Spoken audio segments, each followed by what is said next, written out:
Transitando ya por el año 2026, aquí estamos de nuevo. Los misterios ya han llegado y queremos vuestra compañía. Algo que hacemos hoy desde el estudio 204 de la Casa de la Radio, como siempre, con los saludos de todo el equipo del programa. En la parte técnica esta noche, Rodrigo Vázquez de Prada, Natalia Sotillos en la realización y coordinación, Tere Vilas en la locución, y además Juan Gómez y Luis Miguel Domínguez en la redacción y Alberto Real en la producción. Y como siempre, Miguel Blanco, que os habla, dispuesto ya a acompañaros en esta aventura. Tenemos forma de comunicar con vosotros. Déjate caer en nuestras redes.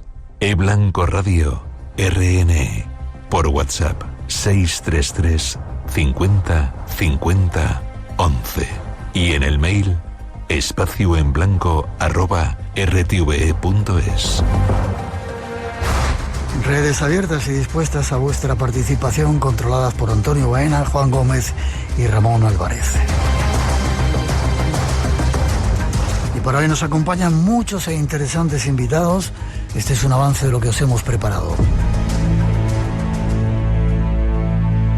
Ya en un nuevo año que os deseamos a todas y todos llenos de aventuras, comenzamos nuestra aventura con temas extraños, sugerentes y enigmáticos. En nuestro primer tiempo iremos a la búsqueda de la infancia perdida. Según nuestro invitado, hay todo un plan para que nuestros niños dejen de serlo y tras ello un siniestro sistema para controlarlos. Después viajaremos hasta el este para conocer lugares, historias, leyendas de un gigante que pronto será el centro del planeta. Terminaremos con compañeros que nos llevarán por esas sendas llenas de enigmas y descubrimientos de este mundo nuestro del misterio. Ya tenemos todo listo. Comienza una nueva andanza entre los límites del espacio en blanco. Llega de nuevo al programa uno de los máximos expertos en el mundo de las conspiraciones con un tema inquietante. Un asunto que guarda muchos secretos y que os vamos a ofrecer, y ya veréis qué sorprendente. De la infancia. Con nosotros tenemos a un experto que lleva 10 años investigando este enigmático asunto. Escuchemos sus conclusiones. Pues vamos con otro de esos temas del espacio en blanco que seguro que va a levantar ampollas. Y para ello tenemos con nosotros a alguien de la familia, Miguel Ángel Ruiz. Buenas noches. Buenas noches. ¿Qué tal, Miguel? Contento de que estés aquí con nosotros. Placer inmenso. Tú has dicho que no querías ir a grabar a Madrid o a hacer el programa en Madrid, sino que querías venir a Cantabria. Estamos en Cantabria y estás aprovechando para estar aquí. Bueno, me lo dijiste y a mí me parece estupendo porque esto está al lado de mi trabajo, literal, además. Eres un ingeniero de telecomunicaciones. Correcto. ¿Cómo te has metido a hacer...? Bueno, y además, jefe de explotación técnica del aeropuerto de Santander, que lo tenemos ahí al lado. Solamente tienes que cruzar la pista y te vienes a nuestros estudios, aquí a la emisora. Sí, básicamente. De hecho, aquí hay una cosa que llamamos la ruta del colesterol, que es andar alrededor del aeropuerto. Es una rutilla de 7 kilómetros. Hay mucha gente que viene aquí a andar. ¿Tú la haces? Muchas veces. Y pasamos justo no por la puerta, sino por detrás, ¿no? Por este otro lado. Y vamos, muchas veces he visto, de hecho lo he pensado, digo, ¿cómo me gustaría grabar en este sitio? Digo, a ver si algún día se me brinda la oportunidad. Pues ya está, sabes que a veces los deseos se hacen realidad. Hay que tener cuidado. Y yo te digo que eres conspirólogo, porque te gusta tratar temas de conspiraciones. ¿Habías oído esa palabra o me la he inventado yo, conspirólogo? Conspirólogo creo que es la primera vez. Yo creo que me la he inventado. Sí. Está la de conspiranoico, más famosa. Sí, yo prefiero conspirólogo porque estudias las conspiraciones. Sí, lo que pasa que, bueno, tú ya me conoces desde hace unos años. Sí. O sea, a mí me preguntas mi historia, pues mi historia fue que una vez, en marzo, no te sé decir, en marzo de 2012 una vez estuve en el espacio en blanco por una... 2012. 2012, por un artículo que hicimos de la crisis. En aquel momento la crisis era un tema muy candente y yo publiqué mi primer trabajo en Año Cero, que fue un reportaje de 10 páginas donde explicaba de cabo a rabo cómo se había operado la crisis aquella de las hipotecas subprime en Estados Unidos. Y tuvo que ser una cuestión bastante llamativa porque... era un texto que entendía muy bien, o sea, explicaba muy bien por lo visto lo que había pasado.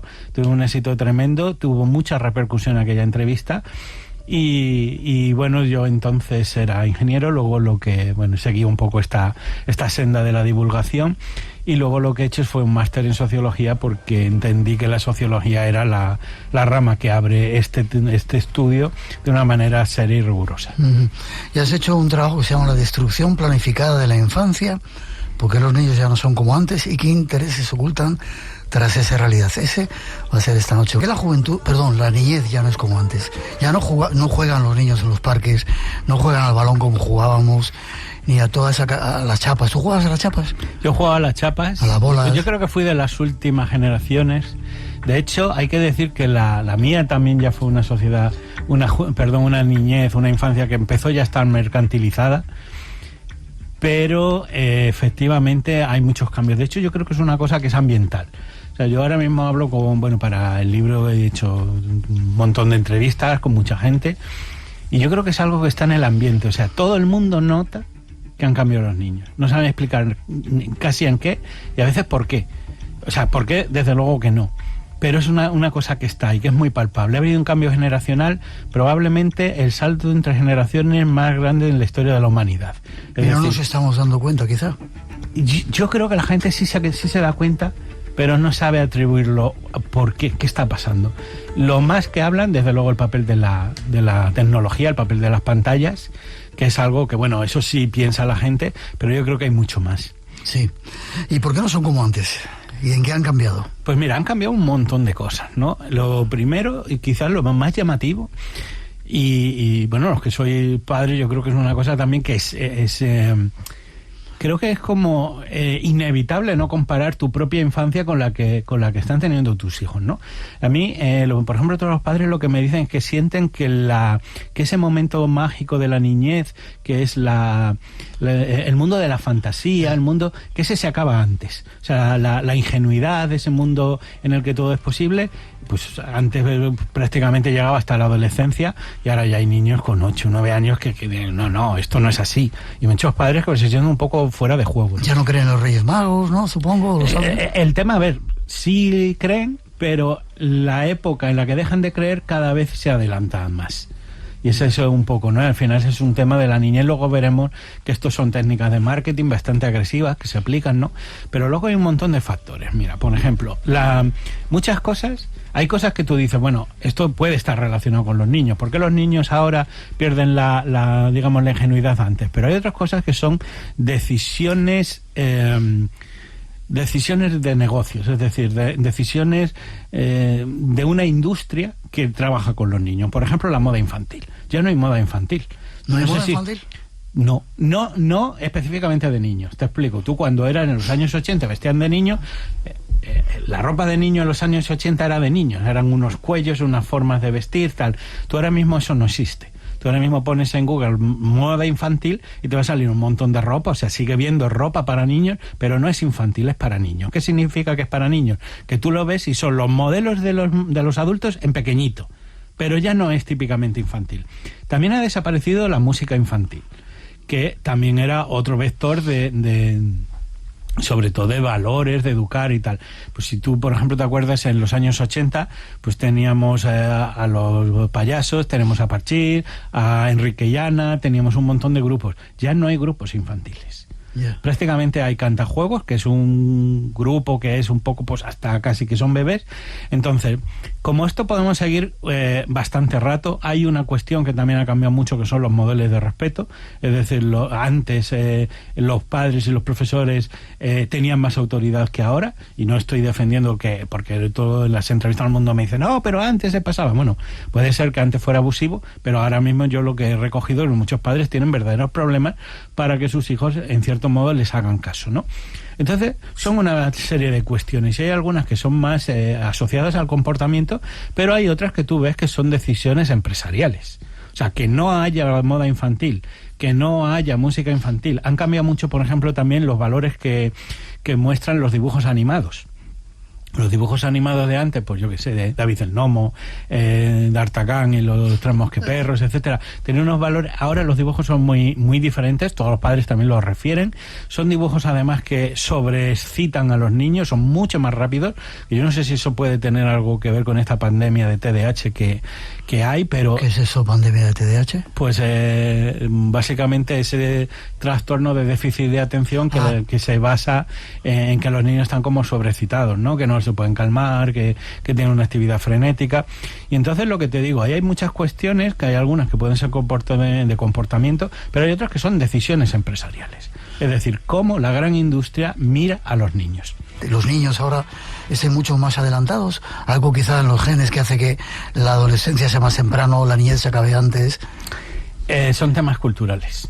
¿Solo culturales? Solo culturales. Digamos que la infancia es la forma de lo que está cambiando. No son los niños exactamente, bueno, son diferentes, pero lo que está cambiando es la forma de ser niño.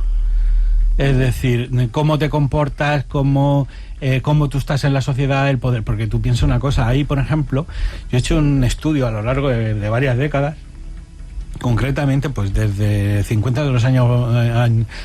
los años 50 del siglo pasado, de cómo por ejemplo las películas representan a los niños. Tú piensas que nosotros venimos de unos momentos, unas películas que era, digamos, esa infancia del niño habla cuando te pregunten. De estas películas de blanco y negro, que el niño pues prácticamente no tenía ningún poder, ¿no?, sobre la familia, etcétera. Luego hubo, sobre todo en los años 80, que fue un poco la década dorada de las películas de niños, que los niños empezaron a cambiar en el cine. Luego veremos qué importancia tiene esto, porque esto tiene un vector de ingeniería social muy interesante, pero como te digo, en los años 80, que quizás fueron aquellas películas pues, como los Goonies, por ejemplo, el extraterrestre, en esas películas los niños ya son protagonistas, y muchas veces esas películas los niños son casi más inteligentes que los adultos. El adulto siempre pues aparece un poco como que va por detrás, que son así, ¿no? Un poco. Y luego está lo que yo he llamado la hegemonía de los niños, que son las películas modernas donde el niño manda. O sea, donde los niveles digamos, las figuras de autoridad en el cine están completamente opuestas a lo que era el primer periodo. Por ejemplo, hay películas, por ejemplo, En busca de la felicidad, el que decide es el niño. El padre siempre está como tratando de convencerle, oye, mira, vamos a hacer esto, y siempre parece como que el niño es el quien tiene la última palabra, quien decide, tiene que ser el adulto quien le ruegue, qué hacemos, etcétera, ¿no? Esto parece una tontería, pero el cine educa. Las empresas, porque básicamente aquí lo que ha pasado es que en el último siglo ha habido un cambio cultural importante. Nosotros hemos pasado de ser, que nosotros, tú también, en aquel momento, nosotros hemos sido niños que fuimos educados por la Iglesia y el Estado, y ahora los niños los están educando las empresas. Ese es el cambio más brutal que hay, y son todo este emporio mediático de intereses, de modelos que se copian de la publicidad, etcétera, que ahora mismo son los que están definiendo qué es lo que es aceptable o no en el comportamiento infantil, bueno, y de adultos también. Vale. La fantasía la han cortado de repente, por alguna razón. Esa fantasía que teníamos todos los niños hasta una determinada edad. Hay dos estrategias que a mí me llaman la atención. Una es hacerles adolescentes antes de tiempo, y otra es la crisis de la autoridad paterna. La que quiera hasta cuanto antes. Pero mira, por ejemplo, hay una historia que a mí me llama mucho la atención, que es una técnica de marketing que se llama KGOY, y eso viene a significar en inglés Kids are getting older younger. Viene a significar los niños cada vez se hacen mayores antes, ¿no? Y básicamente lo que... Además, estos son luego técnicas que crean psicólogos y gente de marketing. O sea, etcétera. ¿Están pensadas anteriormente? No, están pensadas absolutamente, y tienen un porqué. Y cuando te lo explico lo vas a entender perfectamente. Soy un poco burro entendiendo las cosas. No, lo vas a entender perfectamente, vale. Porque piensa una cosa. digamos, hay un cambio importante en la infancia, que es el punto en el que ya se entra en la adolescencia o en la preadolescencia, si quiere. Y ese es cuando el niño empieza un poco a dejar de ser niño. ¿Qué edad se podría poner? Eso normalmente ocurre sobre los 13 años, 12, 13 años. ¿Y qué es lo que están haciendo ahora? Tratar de adelantar ese momento hacia los 10, 9, y si se puede los 8 quizás sea demasiado, pero vamos a poner los 9. O sea, vamos a ponerlo entre 3 y 4 años antes. Y tú dices, ¿y eso por qué? ¿Qué efecto tiene? Básicamente un cambio de consumo total. Esto, que parece así dicho una tontería, son miles de millones de ingresos de cuando estas estrategias tienen éxito. Básicamente el cambio está en hacer que el niño abandone el mundo del niño y se empiece a fijar en el mundo de los adultos. Una niña que es genuinamente niña, pues a lo mejor con 8 años, ella tiene una muñeca y a lo mejor con tener una muñeca la basta.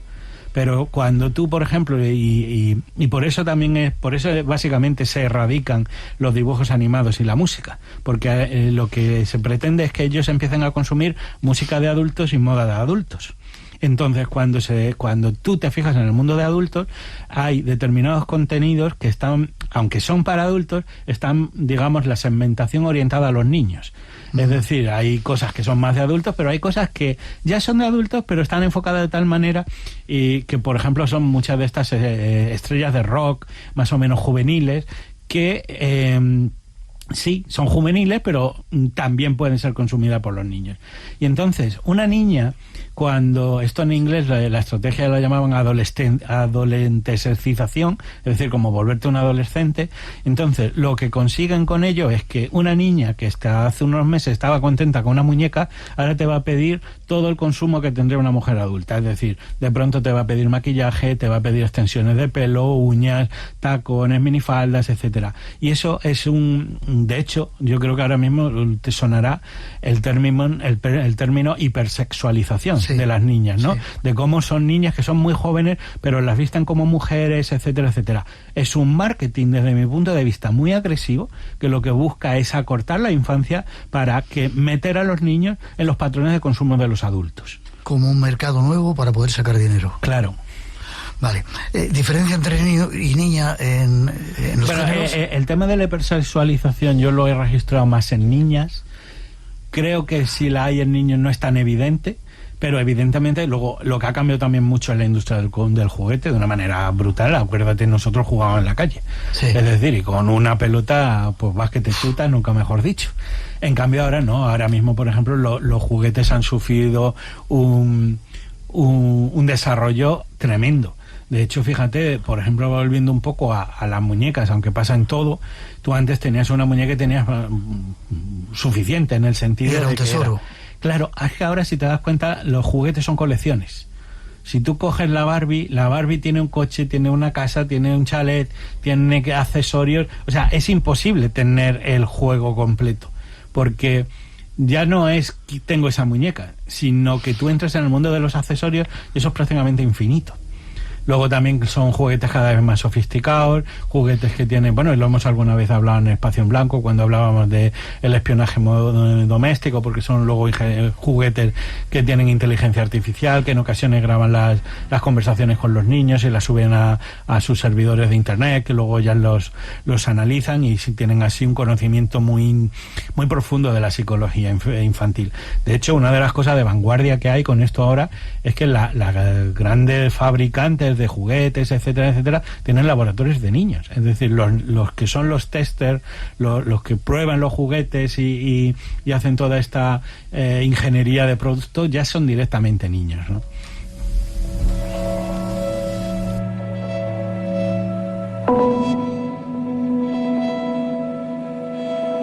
Otra de las causas decías que era la falta de autoridad. Eso es una estrategia tremenda. Básicamente la estrategia... Espera, te pregunto, ¿a ti te ha zurrado el profe alguna vez cuando estabas en clase? ¿O ya no llegaste a esa época? Yo llegué justo cuando lo quitaron. Vale, pues a nosotros nos han zurrado montones de veces por cualquier causa. Si haces eso a un niño ahora, te denuncia. Y no digo que esté bien hacerlo. No, pero ha habido un cambio brutal. Sí. Que luego, por ejemplo, mucho se habla del bullying y tal. No, en mi época había bullying. Pero un profesor que iba a hablar con los adultos, o sea, con los niños, Los niños pasaban miedo muchísimo más. Ahora prácticamente se ríen de ellos, ¿no? Pero vamos a la estrategia, porque a mí esto, de todas las cosas del libro, es las que más me interesa que la gente sepa, porque yo creo que es lo que más sufrimiento genera a los sobre todo a los padres, pero incluso también a los niños. La cuestión funciona así. La industria está enfrentando a los padres contra los hijos. Sí, de una manera abierta. De una manera abierta, y te voy a explicar por qué. Primero, lo que han hecho es, como te decía, ir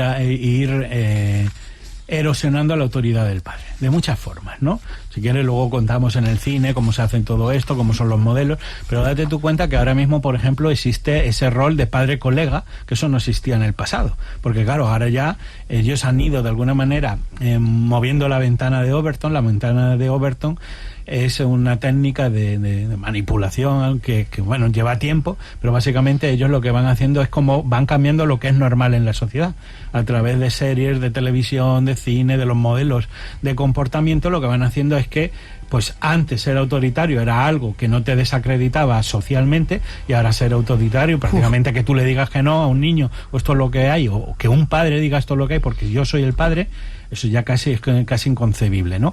Todos estos cambios culturales, porque decíamos que eran las empresas las que nos van educando poco a poco, tiene un objetivo empresarial. Y el objetivo es el siguiente. Tú date cuenta, es un esquema muy sencillo también, pero que en el momento que lo entiendes y lo ves cómo funciona en acción, te das cuenta que es terrible. Básicamente, el objetivo de la publicidad es poder vender, ¿no? Vale. Entonces, ¿tú a quién le vendes? A quien tiene poder adquisitivo. Entonces, las campañas de publicidad deberían estar orientadas a los padres, ¿no? A los adultos, que son los que tienen poder adquisitivo.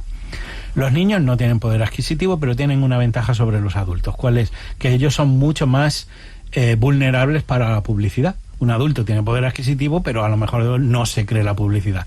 Los niños sí, pero ellos encontraron, vamos a decir, un cortocircuito, una vía al bolsillo del padre, pasando por los hijos. ¿Y eso qué es? Básicamente empezaron a hacer publicidad orientada a los niños, porque se dieron cuenta que los niños influían a los padres mucho más que cualquier tipo de publicidad. Entonces idearon una serie de técnicas que bueno, el más famoso se llamó de Nag Factor. El Nag Factor, Nag significa dar la lata en inglés o portarse mal. Entonces lo que hicieron fueron una serie de técnicas que enseñaban a los niños a portarse mal para que los padres les contaran más cosas. Y eso funcionó brutalmente, pero brutalmente. O sea, de hecho ahora mismo es muy palpable, ¿no? De cada vez desde hace unos años más estar en una tienda, en un supermercado, un niño enrabietado porque quiero eso. Tú mira al final cómo es todo el escenario. El padre cada vez tiene más autoridad, o sea, menos autoridad. El niño cada vez tiene más. Luego los modelos, porque fíjate, yo por ejemplo tengo películas analizadas que me llaman muchísimo la atención. Cuando tú empiezas a verlo con este prisma, es que es como poder ver la realidad con otros ojos. Te cuento una escena. Había una escena que viene un padre y lo que viene, como te digo, un poco rogándole al niño. Oye, mira, vamos a hacer esto. El niño, no lo sé, venga Johnny, vamos a tal sitio. Y de pronto Johnny pues se enfada y da un grito que dice, ¡no! La siguiente escena es el padre mirando a cámara, asintiendo como diciendo, bueno, pues no. Esa escena no es inocua, esa escena educa. Y aunque tú no sepas que te está educando, pero si tú eres un niño de 7 o 8 años y lo ves, dices, bueno, pues dar un grito aquí y decir que no con todos mis pulmones es una estrategia. Yo tengo casos documentados de niños que han cambiado su comportamiento incluso por una tarde de exposición a la televisión. Entonces, claro, ellos empezaron, la estrategia fue, hemos dicho, quitar autoridad a los padres, dársela a los hijos, aprender a que se porten mal, y entonces lo que dejaron es de... Hay una publicidad hacia los padres y se mantendrá siempre, pero cada vez hacer más publicidad hacia los niños para que sean los niños los que elijan. Entonces, esta evidentemente es una publicidad, una estrategia muy de familia. En 2008 en Canadá hicieron un estudio de que cómo de efectiva era esta publicidad, y se dieron cuenta que en torno al 90% de las decisiones de compra de una familia ya venían mediadas por los niños. Eran los niños los que decían, mamá quiero esto, mamá quiero esto, mamá quiero esto, mamá quiero esto. Y básicamente es eso. Al final estás enfrentando a padres contra hijos, estás haciendo que los niños no acepten un no por respuesta, está haciendo que los padres se sientan culpables y digan que no, pero al final todo esto es una estrategia para que tú te gastes más dinero en lo que ellos quieren. En Radio Nacional tenemos las noches más llenas de misterio de la radio. Adelante, disfrútalas. Estás en Espacio en Blanco, con Miguel Blanco, en Radio Nacional de España. Y esta noche aquí en Radio Nacional de España con Miguel Ángel Ruiz, hablando de la destrucción planificada de la infancia. Me estás dejando hecho polvo. Te está cambiando la cara, Miguel. Me estás dejando hecho polvo. Cuando llegué ponías era de como diciendo, a ver qué me va a contar este. Me estás dejando hecho polvo. Supongo, bueno, has dicho películas. En alguna parte de tu libro he leído series que hay ahora, las supernenas, Peppa Pig, que yo no la conozco, Bob Esponja. Yo me he tragado mucho Bob Esponja. ¿Estos son formas de educar a los niños, maleducar a los niños, o enfocar en una educación que nos interese? Date tú cuenta de una cuestión. Nosotros pensamos que el entretenimiento es simplemente eso, entretenimiento, y desde hace muchos años se sabe que no. Por ejemplo, hay estudios pioneros, sobre todo de Humberto Eco, que veía un poco qué valores tenía lo que se llama la cultura de masas. La cultura de masas es la forma que tienen las élites de educar ahora a la gente. De hecho, había un sociólogo, creo que era Luhmann, que decía que lo que sabe la gente la sabe a través de los medios de comunicación, porque incluso aunque tú seas una persona muy formada y tengas un doctorado, etcétera, o sea, son tantos los temas que construyen un poco la mente de una persona que al final todo lo sacas o por la tele o por la radio o por medios de comunicación, periódicos, etcétera, ¿no? Entonces, evidentemente ellos se dieron cuenta de una cuestión. Tenían una herramienta, porque básicamente lo que ha pasado a lo largo del siglo XX es que llegamos a tener unas empresas de comunicación absolutamente tan potentes que ellos se dieron cuenta que podían diseñar el futuro, o sea, podían diseñar ciudadanos, podían definir cómo era el tipo de gente que ellos querían crear, ¿no? Y de hecho hay una parte que a mí me parece tremenda, ¿no? Que de un libro de 1946 en Estados Unidos, que se llama El arte de la persuasión, y que lo que viene a decir es casi cito textualmente de memoria, dice, lleva cierto tiempo, dice, pero si tú quieres estar en el negocio es muy rentable de hacer. Dice, educa a 1 millón o a 10 millones de niños, dice, en los valores que tú quieres, dice, al final serán futuros consumidores que marcharán a la guerra al grito de ya cuando tú lo pidas. Psicología de masas, 1946. Eso luego se ha aplicado de una forma masiva. Entonces, lo que no hay que poder, lo que una persona no puede decir es que todas estas cuestiones, por ejemplo, la publicidad oculta en las películas, pero sobre todo la publicidad desnuda, está dando muchísimo modelos de comportamiento. Te voy a contar, por ejemplo... Y además sin darnos cuenta, de manera inconsciente. Es que la publicidad oculta funciona mejor que la propia publicidad. ¿Por qué? Porque tú en la publicidad sabes que te están vendiendo algo, pero la publicidad oculta no. Hay una cuestión muy importante que también cuento en el libro, que bueno, es un capítulo, una parte que se llama cuando el marketing no funciona. Porque cuando el marketing funciona, que también es impresionante, pero ¿qué pasa cuando no? Y ellos se dieron cuenta, hicieron una serie de estudios y tal, cada vez que un producto falla, la pregunta es, ¿por qué está fallando? Y se dieron cuenta de que había muchos obstáculos culturales, ¿no? Piensa que nosotros, por ejemplo, veníamos de una educación judio-cristiana, católica, que tiene unos valores, que te pueden gustar más o menos, pero esa era la matriz cultural de España, ¿no?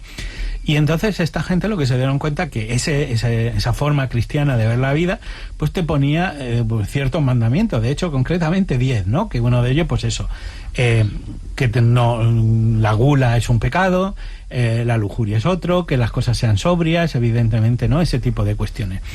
Tú no has observado yo creo que cada vez pasa menos, pero por ejemplo en los años 80 había muchas veces que además eran cosas que venían de América, y luego si quieres hablamos de América, que tiene... pero hay cosas que, por ejemplo, de pronto en la televisión hacían guerras de comida y empezaban a tirarse comida unos a otros y desperdiciaban comida. Claro, yo soy extremeño. Mi abuela extremeña de toda la vida, nació en 1820. De esas que han pasado en 1920 sería, ¿no? Sí, ella era, 1920. Vivió la guerra. De esas que han pasado hambre. Claro, ella cuando veía en la televisión que estaban tirando comida, mi abuela sufría. Ajá. Mi abuela sufría, pero mi abuela al final yo creo que, bueno, pues tuvo eso, fue de esta generación que toda hasta el final de su vida atesoró cosas porque no sabía cuándo iban a faltar. Entonces ella cuando veía en la tele que la gente desperdiciaba comida, eso para ella era escandaloso. Cuando yo analizo todo esto y voy viendo todos los estudios que había de publicidad moderna, me doy cuenta que los publicistas se dieron cuenta que esa forma nuestra de atesorar, de no desperdiciar, de no tirar la comida, en el fondo era enemiga del consumo. Porque no sé si tú has visto, por ejemplo, muchos anuncios, pues si van a coger un batido, pues o yo qué sé, como el Colacao, son 2 cucharadas de Colacao hacia arriba. Si llegas, por ejemplo, crema de dental, pues es, o sea, todo es como subliminal.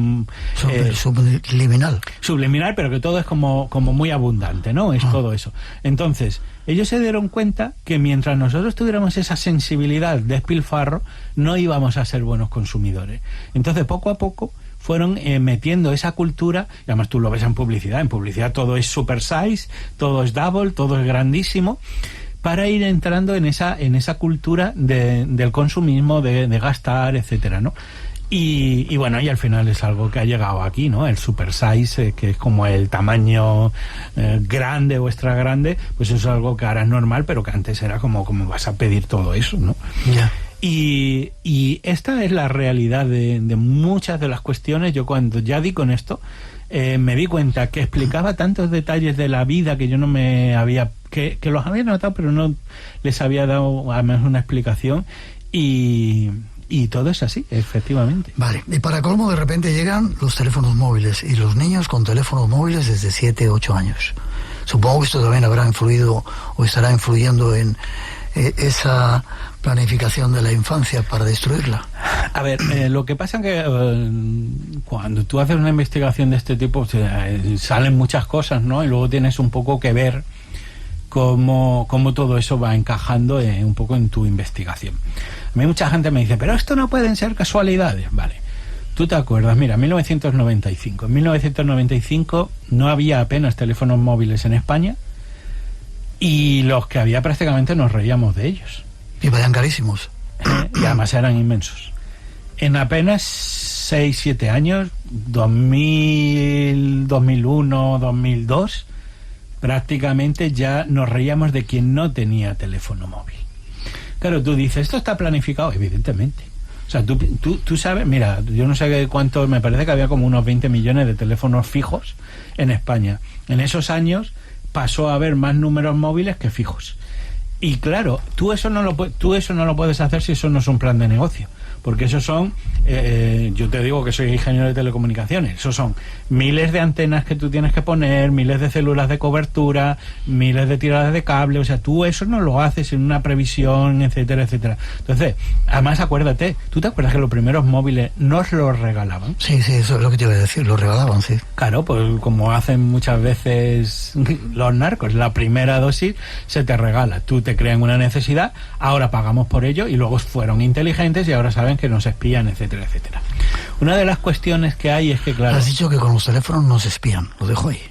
Pero eso ya lo sabes tú, Miguel. Bueno, lo dejo ahí, vale, sigue. Y entonces, claro, ahora mismo, ¿qué es lo que pasa? Que esos teléfonos ya no son como los teléfonos de antes, porque para empezar, esos teléfonos ya son nuestra ventana al mundo, ¿no? Pero esos teléfonos son productos absolutamente sofisticados. Aparte de que casi que puedes ya hacer cualquier cosa con un teléfono, esos teléfonos están en lo que encardinas un poco en lo que se llama el capitalismo de la atención, que tiene que ver todo esto con internet, redes sociales y tal. Y básicamente el objetivo de todas esas empresas es que tú pases la mayor parte, o sea, el mayor tiempo posible conectado. Por ejemplo, todas estas técnicas que se llaman de scroll infinito, de gratificación por dopamina del cerebro, ¿no? Que básicamente pues son de estas cosas que los likes, esas notificaciones que interactúan con tu cerebro, que al final se saben que tiene una huella cerebral pues muy parecida a las drogas duras. Bien. Aquí hay una cuestión... A las drogas duras, has dicho, lo dejo ahí también. No, sí.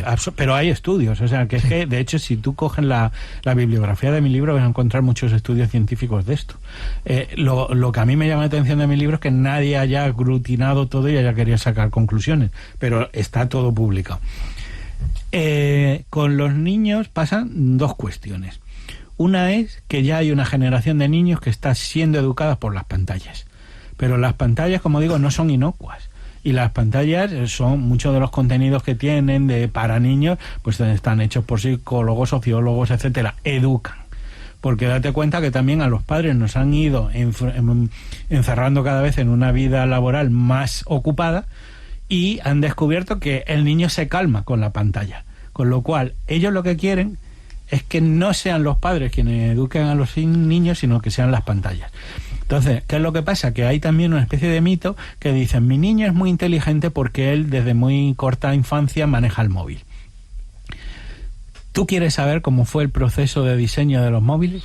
Porque fue terrible. Una de las cuestiones que hicieron era que tenía que ser tan fácil de usar que prácticamente cualquiera lo pudiera usar, porque ahí estaba la base, en esa simplicidad estaba la accesibilidad a todos los móviles, ¿no?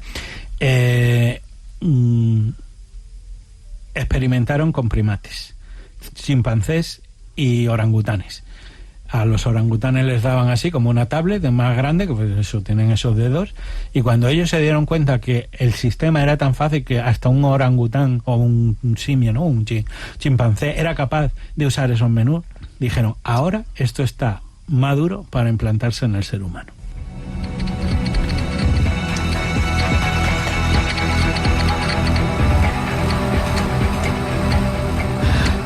Con razón te llamaba yo conspirólogo. Vale, nos meten los móviles, se lo damos a los niños desde muy pequeñitos, les están educando a través de lo que ven ahí y llegan las redes sociales.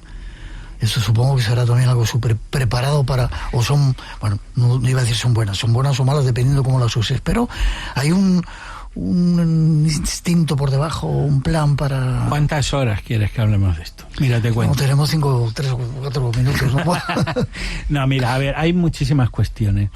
Desde lo que yo llamo escuelas de cosificación a, por ejemplo, lo que son las listas de niños. Mira, hace unos años se filtró en Australia, que lo filtró uno de los ex dirigentes, bueno, gerentes de Facebook, que Facebook lo que tenía era una especie de algoritmo oculto que detectaba niñas que estaban deprimidas.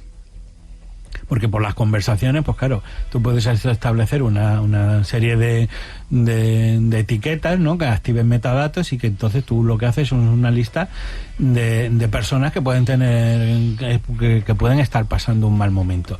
Lo habrá de todos tipos, pero la que filtraron era de niñas. Y tú dices, ¿para qué le sirve a Facebook saber si mi hija de 15 años está pasando un mal momento? Pues básicamente porque en el momento en el que el algoritmo detectaba que esta persona está pasando un gran momento, las metían como en una lista y les daban una publicidad que era bastante más agresiva, pensando que podían ganar más dinero con ellas. Ese es un punto. Y luego, ahora, otro que es muy importante, sobre todo con el tema de la infancia, es de cómo se construye la autoestima en los niños.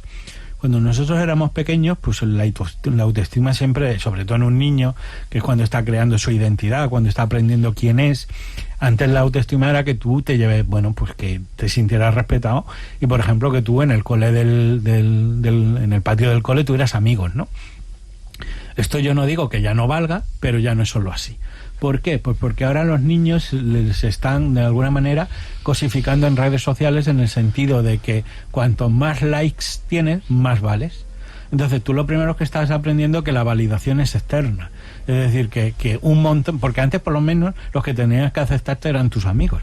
Ahora es Internet, que es ese gran gigante sin rostro, que tú no sabes quién te está dando like. Igual te está dando una persona de al lado de tu casa, que es tu vecino, pero a lo mejor también un hombre de Australia, ¿no?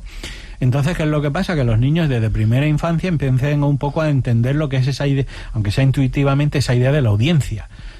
Tú sabes, por ejemplo, cuando hacemos un programa bueno, sube la audiencia, cuando hace uno malo, bajas, y de hecho vas un poco, es interactivo. Pero date cuenta, si tú eres una niña o un niño de 10, 12, 13 años y que empiezas a ver que si tú haces un poco el tonto, luego acabaremos en TikTok, si tú haces un poco el tonto, igual suben ese número de likes. Si tú tienes más likes que tu compañero, eres más guay. si eres más guay, al final tú estás sometiendo tu propia autoestima en una validación externa en forma de comentarios, de likes, etcétera, etcétera. ¿Dónde está un poco el límite en eso? O sea, date cuenta que son cuestiones que se empiecen a absorber en una infancia muy joven. De hecho, hay una cosa que yo pongo que es como nos enseñaron a posar. Si tú ves las fotos que nosotros teníamos en los años 80, nosotros no posábamos, eran niños que salíamos así de pie frente a la foto, a veces poníamos un poco cara rara para hacer la broma, pero ya está. Tú ahora mismo coges una cámara y todos los niños hacen poses. Sí, los labios, así, esas cosas que los labios, los corazoncitos, el no sé qué. Eso que muestra, eso que le dice a un investigador social, que todos esos niños ya han introyectado la lógica de mercado en sus cuerpos. Wow, y faltaba la música, que vamos a lo ver. Me habían puesto los cuernos, que yo que sé que el otro, increíble. Tiene tanto poder esa música, y déjame que te diga, en alguna parte de tu libro dices que ya solamente se escucha gran parte de la música de verdad, ya no existe, sino que se escucha esto reggaetón, o no sé cómo lo vamos a llamar. ¿Está preparado, pensado para cambiar a la niñez? Bueno, está preparado, pensado para cambiar a toda la sociedad. Las cosas como son. O sea, no es un específico, lo que pasa que sobre la niñez incide más. Pero es que es lo que te digo, esta es la música que hay. Tú acuérdate, mira, hay muchas cosas que solo se entienden cuando se hacen comparaciones temporales, ¿no? La música, de hecho, date cuenta que cada vez hay más música, ¿no? Cada vez hay más capacidad de crear música. La música que estamos hablando aquí es la música mainstream, es decir, la música grande, la música de las grandes discográficas. Pero está en todos sitios. Tú vas ahora mismo a un centro comercial y es esto lo que vas a oír. ¿Esto educa? Sí. Tú acuérdate cómo era, por ejemplo, la música de los años 60 y 70, sobre todo, ¿no? Pero también los 80, por ejemplo, tenía Serrat.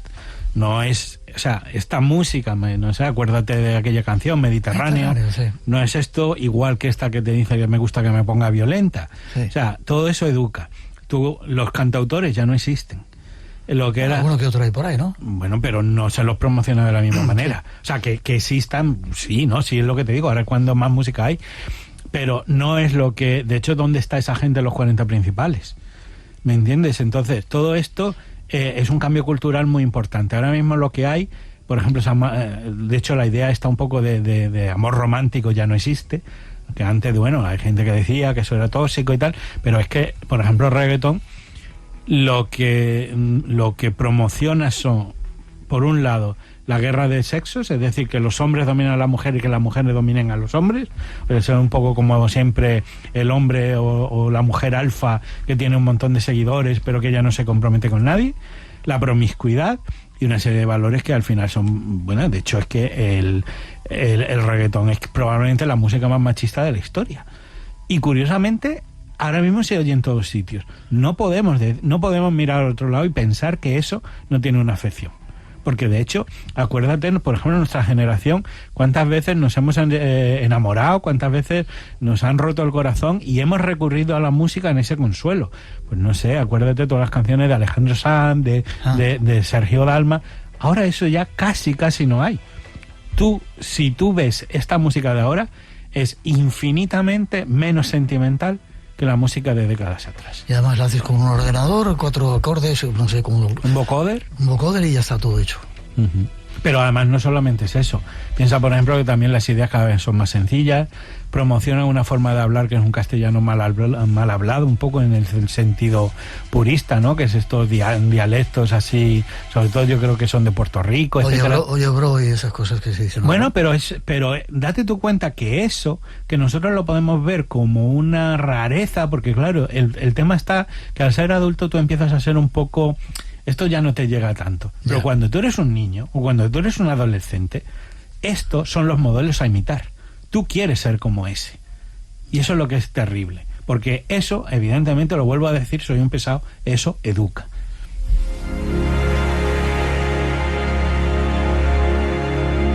Nos quedan 3 minutos. Me has dejado hecho polvo ya la destrucción planificada de la infancia. Es decir, que hay planes para hacerse con los niños para que vendan. Déjame que te cuente una cosa. Hace mucho tiempo, y lo hemos dicho algunas veces en el programa, decían que iba a venir una generación de niños, cristal lo llamaban, índigo, con superpoderes, con un ADN diferente, con muchos poderes y con capacidad de cambiar la historia y la sociedad.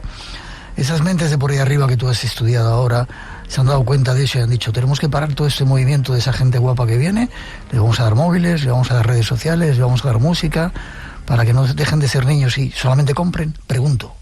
Bueno, no lo sé, pero míralo. O sea, ¿tú crees que esa generación... Luego esto al final siempre es como una especie de guerra, pero evidentemente yo creo que...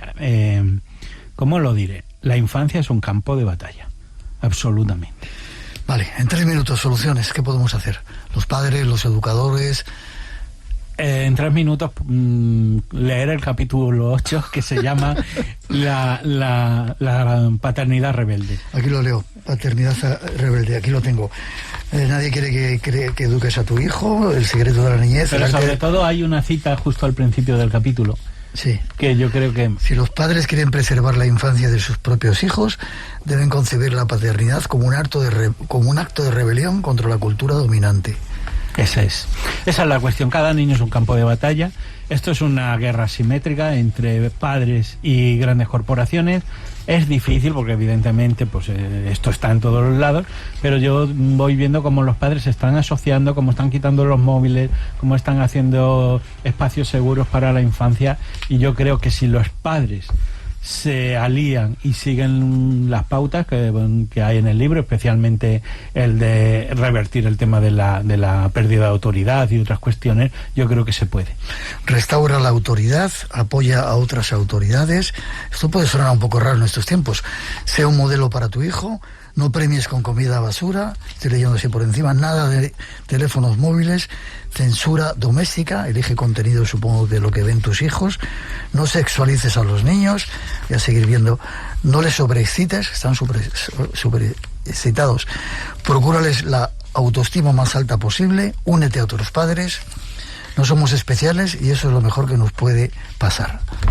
¿Hay solución para toda esta historia o ya estamos llegando tarde?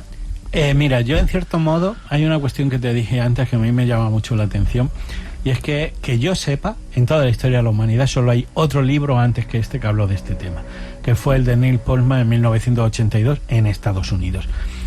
Si te soy sincero, yo creo que este libro llega 25 años tarde. Este libro ya se podía haber escrito en España en el año 2000. La cuestión es, ¿por qué no hay más libros así? Yo, desde luego, no me voy a dar por rendido, he escrito el libro, vendrán más, porque es un tema inagotable, pero yo lo que quería, y gracias a ti, Miguel, de hacer publicidad, porque yo lo que quiero es promoción, no publicidad. Promoción, perdón, sí, además, sí. El sesgo, no, pero quiero que haya un debate social, que los padres entiendan lo que está pasando. Que nos demos cuenta de ello, ¿no? Claro, porque sobre todo a mí lo que te he contado antes, esa estrategia de enfrentar padres contra hijos, que yo veo que a los padres les genera mucho sufrimiento, ¿no? Mucha frustración, de ver que no tienen, que les cuesta mucho, ¿no? Educar a los niños y que hay determinadas cuestiones, y yo creo que era una guerra asimétrica. Y creo que si los padres entienden lo que está pasando, empiezan a tener posibilidad de gestionar las cosas en casa de otra manera. Ojalá lleguemos a tiempo. Miguel Ángel, espero que hayas satisfecho tu deseo de hacer un programa desde Radio Nacional de España en Santander, enfrente del aeropuerto y al lado del puerto. Forma de contacto contigo si quieren saber más, meterse contigo o leer este libro, La destrucción planificada de la infancia, ¿cómo pueden hacer? Pues nada, en mi perfil de Facebook Miguel Ángel, o sea, Miguel Ángel Ruiz. En mi página web Deep Politics también me pueden escuchar de vez en cuando en un programa maravilloso que es Nueva Dimensión de Cantabria, o si no en otro podcast, Falsa Bandera. Ahí estamos. Vale, vuelvo a repetir tu página web. deep-politics.com. Como siempre ha sido un placer reencontrarte aquí en Cantabria. Que sigamos. Que sigamos. Y gracias con esa mente que tienes, que de vez en cuando haces que se abran más mentes para darnos cuenta de lo que está pasando. Bueno, a ver si es verdad. Ojalá. Gracias. Una pausa hemos de hacer. Nos vamos a dejar unos minutos con las noticias y regresamos enseguida. Tras ellas vuelve el misterio aquí a vuestra casa, Radio Nacional. Nos espera un viaje hasta China para descubrir extraños lugares y una historia desconocida para casi todos nosotros y que une a España con ese gigante asiático. No os lo perdáis. Y además nuevas voces que se unirán al programa con temas sugerentes. Redes sociales abiertas, Blanco Radio RNE, listas para vosotros. Y después de las noticias regresamos, no os vayáis.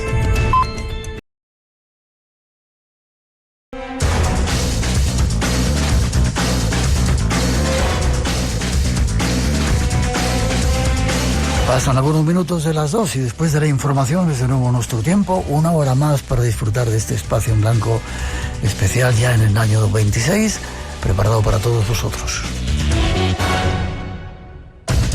Redes sociales abiertas, Blanco Radio RNE, y los saludos para todos los que nos seguís en directo, Radio 1, Radio 5, en la radio online en multitud de países de este planeta, y a todos los que nos descargáis en el podcast. Para seguir nos vamos de viaje en nuestro equipaje, solo la imaginación, ya veréis qué sorprendente. Viajamos ahora hasta un país poderoso, legendario, lleno de historia y tradiciones. En el canal de Globe Docs encontramos los primeros datos. Bienvenidos a China, el reino oculto. Nuestra primera parada es en la provincia de Sichuan, donde se alza el majestuoso Monte Emei, una de las 4 montañas sagradas del budismo chino. Encajado en el punto más alto de la montaña, dorado como el amanecer e imponente como un guardián milenario, se alza el gran Buda de oro de Samantabhadra, una de las esculturas religiosas más grandes de China. Brillando entre las nubes, se impone como un símbolo eterno de devoción.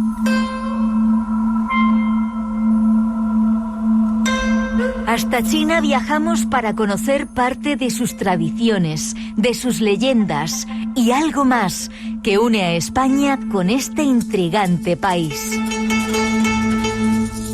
Lo hacemos en compañía de nuestro próximo invitado. ¿Hola, Chino? Yo creo que sí. Hola, Miguel, ¿cómo estás? Yo primero pregunto, luego saludo. Estás muy bien. Sí, yo creo que el chino cada vez va a ser mucho más importante. Sí. Debería ya tenerse muy en cuenta, sí.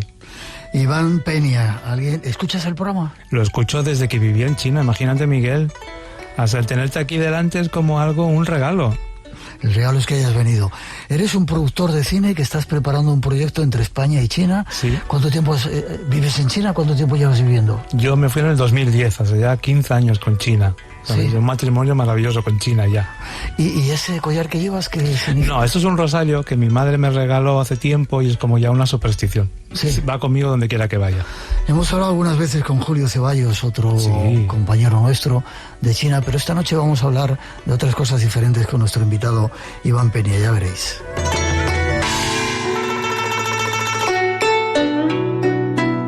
China va a ser la nueva potencia mundial, eso está claro, ¿no? ¿O ya lo es? Yo creo que ya lo es. ¿Y cómo es la vida para un español como tú, un españolito que llega allí? ¿Hablabas chino cuando llegaste? No, yo me fui a China con una mochila, con mucha ilusión y con ganas de comerme el mundo, pero en China. Sí. ¿Qué habías estudiado, si se puede saber? Sí, claro, yo hice periodismo, lo estudié en Irlanda, después hice cine en Estados Unidos, nunca acabé la carrera de cine porque ya me empecé a meter en el mundo del cine, hasta que mi ilusión desde niño era China, pero por avatares de la vida no lo conseguí, hasta que al final dije, pues ya ha llegado el momento, me fui a China. Afortunadamente en el momento adecuado, 2010, que es la gran explosión de China a nivel mundial. Los Juegos Olímpicos habían sido el 2008 y empezaron a resurgir, empezaron a convertirse en la gran potencia que soy. Uh-huh. Y les he visto en mi área de cine conquistar todo Hollywood. Ahora les pertenece a ellos totalmente, sí. Pero ¿cómo te introduces allí? Un españolito que no habla chino, que de repente, mandarín se dice, ¿no? Sí. Mandaré Putonghua, si que es en China es Putonghua. Sí. ¿Cómo te pudiste meter allí? Pues gracias a... Yo creo que el destino me tenía... Espera, deja que diga. Iván tiene muy claro que las cosas no pasan por casualidad, ¿no? Que esta historia que estamos haciendo hoy no es una casualidad. ¿No? Nos conocimos cuando hicimos el programa en Cantabria, viniste a vernos. Sí. Hace poco con Javier Sierra una presentación. Sí. Y hoy está aquí a contarnos historias increíbles. Sí, además fíjate el destino. Cuando estuvimos ayer precisamente con Javier Sierra, a él le conocí presentando su libro que hizo en chino por primera vez, que era La cena secreta, Sí. traducida al chino, ya nos conocimos en el Cervantes. Fíjate tú lo que es el destino, la vida, y los reconectamos gracias a ti. ¿Cómo nos vamos reuniendo? ¿no? Eso es. ¿Trabajabas en el Cervantes? No, en el Cervantes colaboraba. Lo que pasa es que yo me metí en China ya es con la intención del cine, era en mi cabeza el cine. Yo llegué en un avión, me planté en Shanghai sin hablar chino, sin hablar nada, ahí tuve unos serios de desencantos, me planté en otro avión en Pekín y a partir de ahí empezó a funcionar. Y la pregunta que me hacías, un día paseando por los hutones chinos, que es la zona más antigua de Pekín, Sí. yo vi un montón de gente haciéndose fotos con una persona y dije, pues yo también. Eso llamó la atención al productor, yo no tenía ni idea de quién era este hombre chino, y me dijo, ¿sabes quién es? Y dije, no, pero yo quiero hacer una foto con este hombre. Entonces me preguntó, ¿de dónde vienes? Pues mira, vengo de Estados Unidos, había trabajado con George Lucas y no sé qué. Dice, mañana tienes a mi productora. Dije, pues venga. Y tuve mi primer contrato de trabajo. Así fue. Wow. ¿Habías trabajado con George Lucas? Sí, porque yo me colé en un rodaje en Salvador de Ryan, en Irlanda, Cosas del Destino otra vez, y en ese momento que me colé, porque le eché mucho valor a la vida, y era un niñato, pues le caí en gracia a un señor que se llama Pablo Gilman, el que toda mi vida le voy a estar agradecido, que era el señor de los efectos especiales y un gurú, que yo no tenía ni idea, y le caí tan en gracia que dijo, bueno, pues a partir de ahora estás conmigo. Y ahí empecé. Wow, como con el productor chino, ¿no? Exacto. La vida está llena de magia, ¿eh? Sí, por eso digo que el destino me va llevando por donde quiere.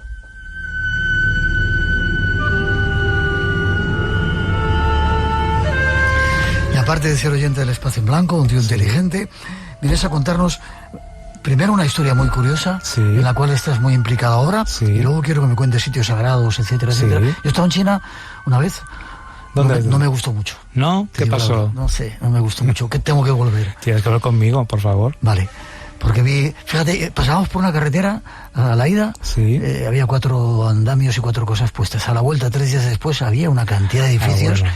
Estos tíos, ¿cómo construyen a esta velocidad? Exacto. Estoy exagerando un poco, pero en una semana habían construido la mitad de una ciudad. No exageras, ¿no? No exagero. No exageras, son así.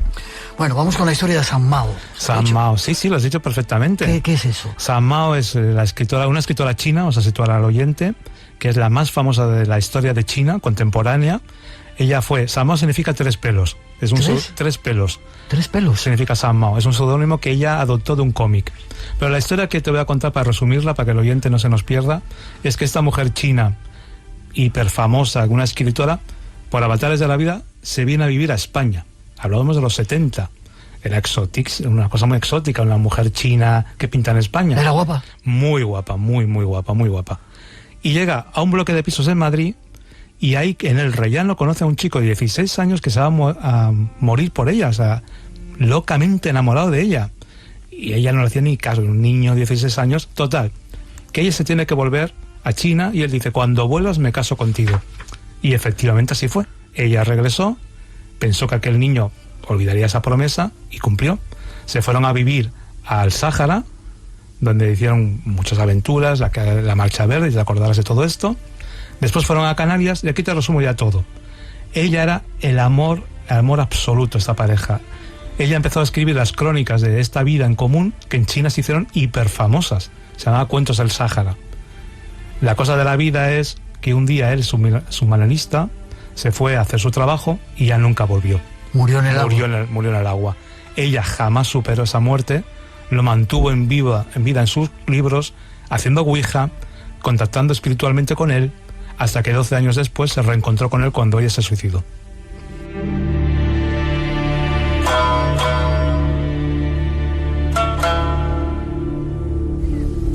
Mira cómo suena la música esa anunciando. Sí, ¿Pero te cuenta algo más también, Sí, Miguel? te iba a preguntar, claro, me tienes que contar un montón. ¿Cómo se llamaba el español?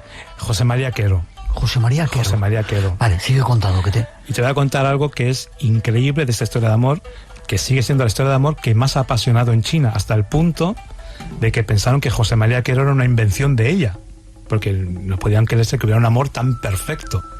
Yo cuando llegué a China, que me has preguntado un poco al inicio, a mí me decían, ¿conoces a José? Y digo, hombre, pues, ¿a qué José? Hay millones de Joses. Y era porque para ellos solo existe un José. Es este.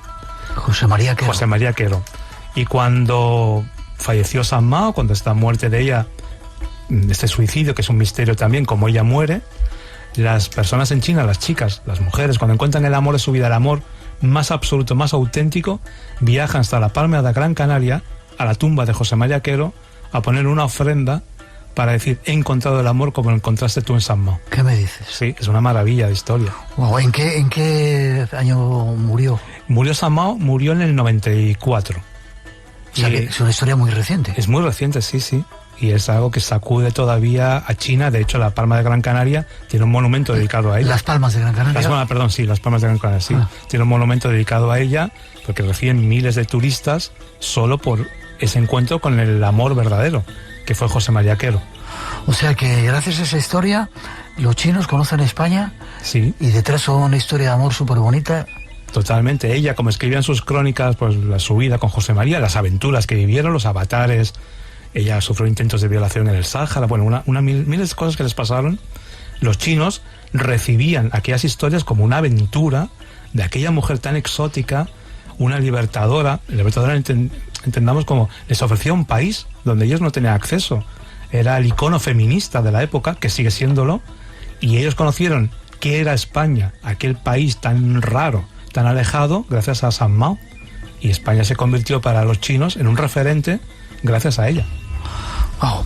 ¿Podemos decir que estáis preparando la película o no? Estamos ahí, estamos haciendo cositas. Sí. Estamos haciendo cositas. ¿Puedo decir que el rey estuvo y ha hecho, o no digo Sí, nada? el rey se fue a China, si no me equivoco, hace muy poco tiempo, sí. ¿Y qué fue? ¿Firmó ahí alguna cosa? Hizo su garabato en un montón de papeles, y entre ellos el de las coproducciones entre España y China, que sería la primera vez en la historia que trabajaría en una película España y China de ficción, que de animación sí que ha habido una. Qué curioso. Y una historia que nos ha unido tanto los chinos con España como a España con los chinos, ¿no? Totalmente. Además, a día de hoy sigue siendo el libro más vendido en China de una historia de amor. Qué curioso. ¿Y tú eres el productor? Yo estoy ahí, sí, productor. ¿Tienes papeles para mí que quiero? Hombre, te hay que hacer un cameo, ¿no?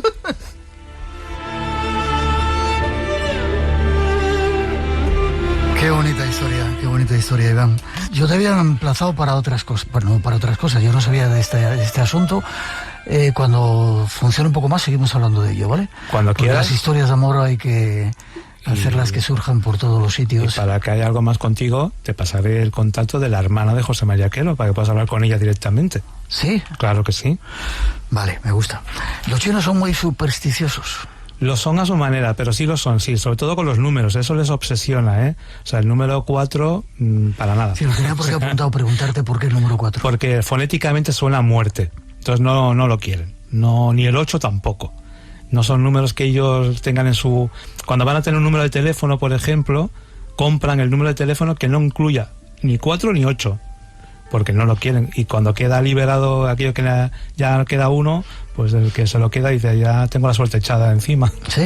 Sí, no lo quieren. Un poco la idea que tenemos en España, bueno, muchos chinos están metidos en máquinas tragaperras y Sí. todo. ¿Les gusta el juego? Muchísimo, sí. Pero la imagen de ellos de jugadores es más que, no son ludópatas, sino es algo cultural, de verdad. Pero de la época de los emperadores, ya era algo que ellos tienen una inteligencia para los juegos, una habilidad increíble. Para que ahora, pues, la modernidad les ha llevado a las tragaperras, por decirlo así. Ya.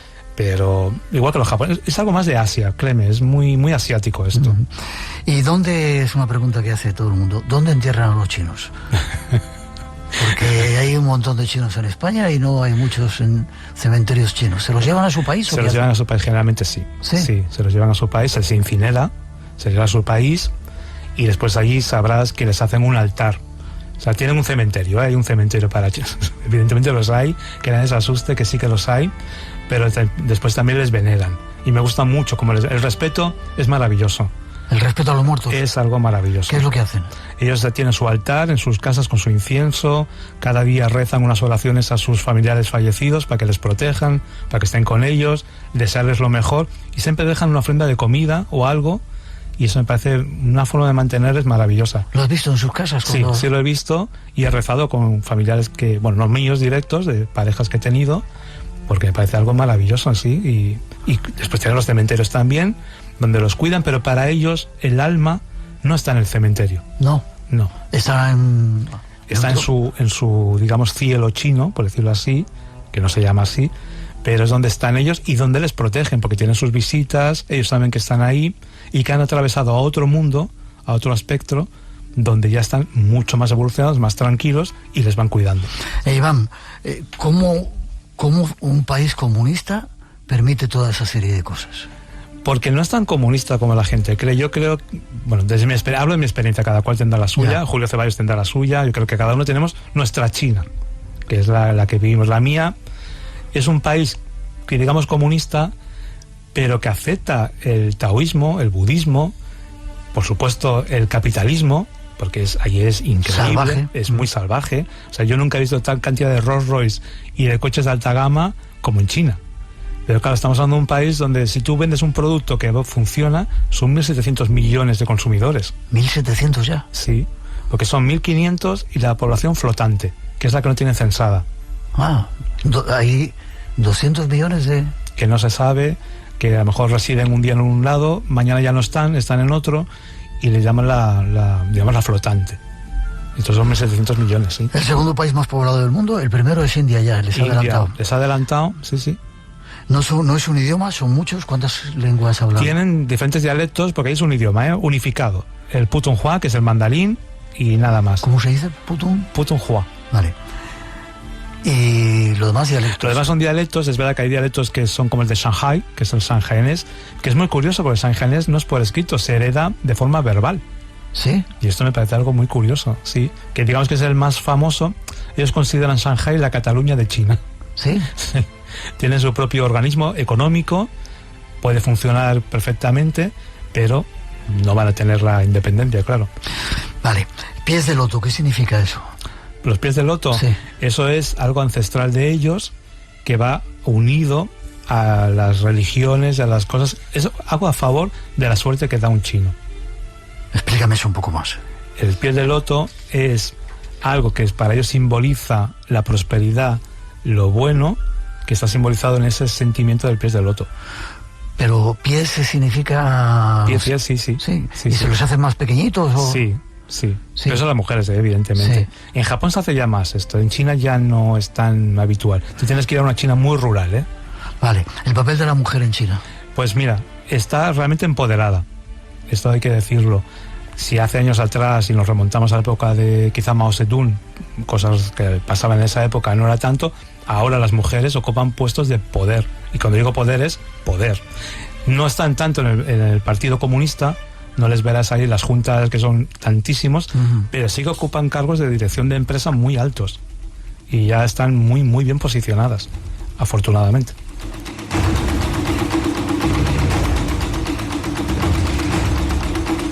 Durante mucho tiempo, Iván, no hemos sabido nada de China y creíamos que era un sitio atrasado y sin embargo ha tenido un desarrollo histórico increíble, era una civilización absolutamente tremenda. Sí.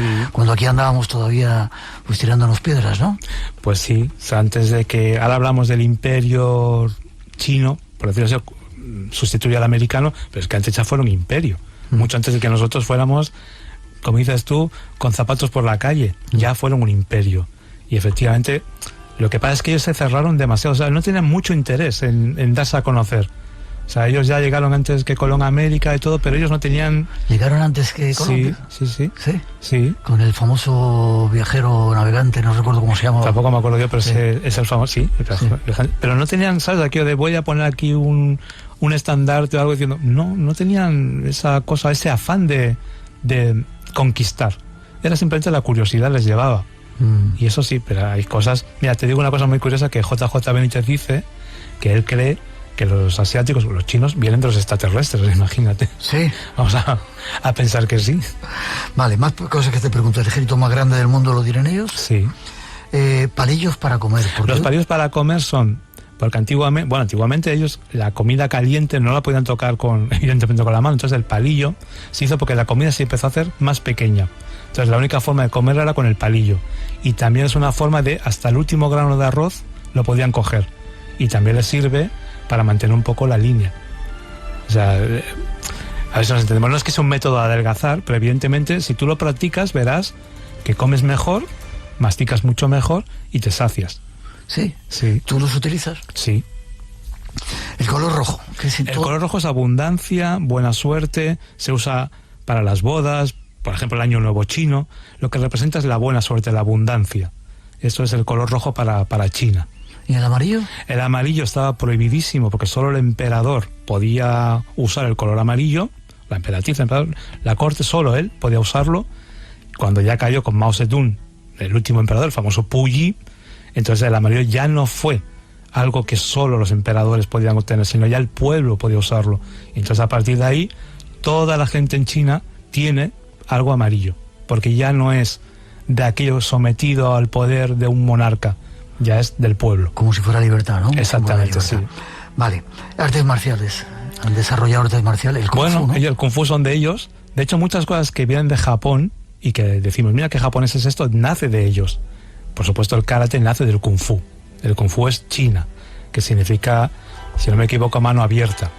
Y el Kung Fu es por los famosos monjes de Shaolin, que todo el mundo conocerá de las películas, de Jackie Chan y todo, Bruce Lee, pero ellos son los que... Pero el Kung Fu no se hace para, digamos, dañar o perjudicar, es todo un método religioso, espiritual, de defensa, pero de la mente. Y eso es algo que nace en China y que los japoneses llamarían después karate. Espacio en blanco. Creamos universos sonoros para viajar y soñar hacia el más allá. Con Miguel Blanco, en Radio Nacional de España. Y esta noche, en estos minutos, disfrutando con Iván Peña, hablando de algunos misterios de China. El Festival de los Faroles. Yo he visto una vez eso de los faroles y es increíble. Eso es una ¿Qué maravilla. significa? ¿Para qué lo hacen? ¿Comunicarse con...? Sí, con los espíritus, con las vidas pasadas, sobre todo con las personas que ya no están de sus vidas, de su entorno. Entonces esa luz que lleva dentro el farolillo es para llevarla y elevarla al cielo a los espíritus, sí. He de decir que Iván no tenía ni idea de lo que le iba a preguntar. No. Tiene unos cuantos papeles ahí, pero no tenía ni idea. La cultura del té, ¿por qué son tan dados al té y tienen ese ritual tan exquisito y elaborado acerca de tomarte un té? Yo recuerdo, fui a un sitio y me tuvieron 3 horas antes de darme el té y lo que quería era tomármelo ya. Pero ¿viste el ritual que es maravilloso? Wow, sí, después de esperar lo vi. Pero el ritual del té para ellos ya viene evidentemente imagínate, de los miles y miles de años que lo usan. Es una planta, como sabes, nace en China, es autóctona de ellos, y como el café ni lo tenían ni sabían hasta que se descubrió, imagínate tú, pues era el té. Y la ceremonia del té está hecha para compartir. ¿Te diste cuenta cómo te lo hicieron? Sí. ¿Cuántas veces te lo hicieron rebosar de la taza? No me acuerdo si fueron 3 o no. 3 veces, sí. 3 veces, sí. ¿Por qué? Porque eso es para el invitado, en este caso digamos que eres tú, la abundancia. Te lo vamos a llenar 1, 2, 3 para limpiar y purificar. Y si te diste cuenta, la vez que ya fuiste a beberlo, no lo llenaron hasta arriba, fueron la mitad. Sí. Porque la otra mitad la va a compartir otra vez contigo. Vas a volver, vamos a seguir compartiéndolo. Qué bonito. Y es una maravilla, sí. Qué bonito. En algún sitio he leído las siestas. ¿Les gusta? ¿O eso solamente es un invento nuestro? Luego entramos en cosas más misteriosas. No, sí que les gusta, sí. Sí. Que trabajan mucho, la verdad. Sí, o sea, que tienen que dormir la siesta. No es obligatorio, pero las grandes empresas tienen habilitado un lugar para la siesta, sí. 20 minutitos, nomás. Sí. Vale. Una costumbre social, rechazar obsequios varias veces antes de aceptarlos. Yo, de hecho, quise dar un regalo a alguien y no lo quería, no se lo di. No sabía que tenía que insistir más veces. Sí, al principio te lo rechazan siempre, porque a ellos les parece muy poco agradable aceptarlo. Les parece como, no, ¿sabes? No es... como, no quiero esto de entrada, no porque te rechacen a ti, sino porque les parece como, no lo merezco, que en realidad lo quieren, pero a la tercera o cuarta vez ya te lo cogen. Yo he insistido 2 veces, tenía que haber insistido 3. Vale. El respeto a los ancianos, eso es algo que me llamó mucho la atención. Eso lo siguen manteniendo y es algo muy, muy de la tradición china, y yo diría que de Asia.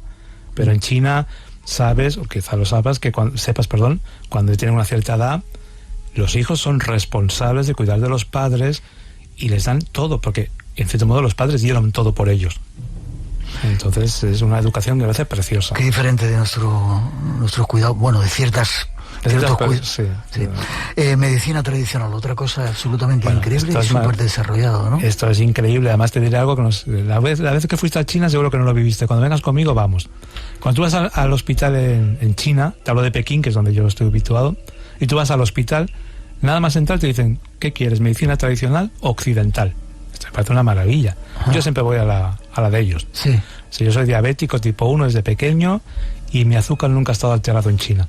Cuando llego a España es imposible. Sí, solo a base de las hierbas. Bueno, me hacen cosas. Sí, te ponen como unos imanes en las orejas, que duele un poquito, pero realmente saben perfectamente lo que tienes, que a mí eso me sorprendió. Y pensé, estos no van a saber nada. No, sí. Tenemos mucho que aprender y mucha humildad cuando tienes delante a gente que sabe muchísimo más, pero no te lo hacen ver. Y entonces yo aprendí mucho de ellos. Y tienes la occidental, por supuesto, para atenderte si pasa algo grave, claro que sí.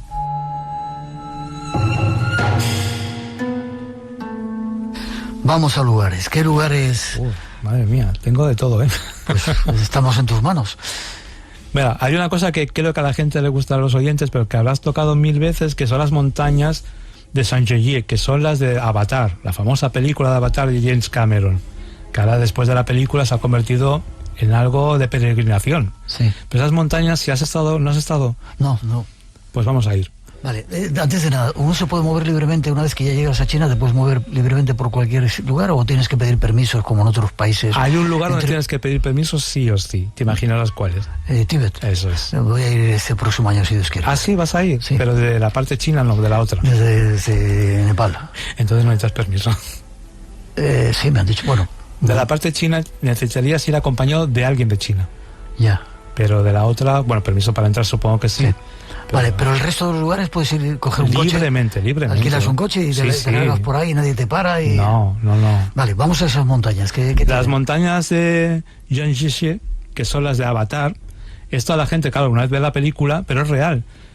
Coges un teleférico y vas realmente flotando entre las nubes. Es maravilloso. ¿Por qué escogió James Cameron ese paisaje?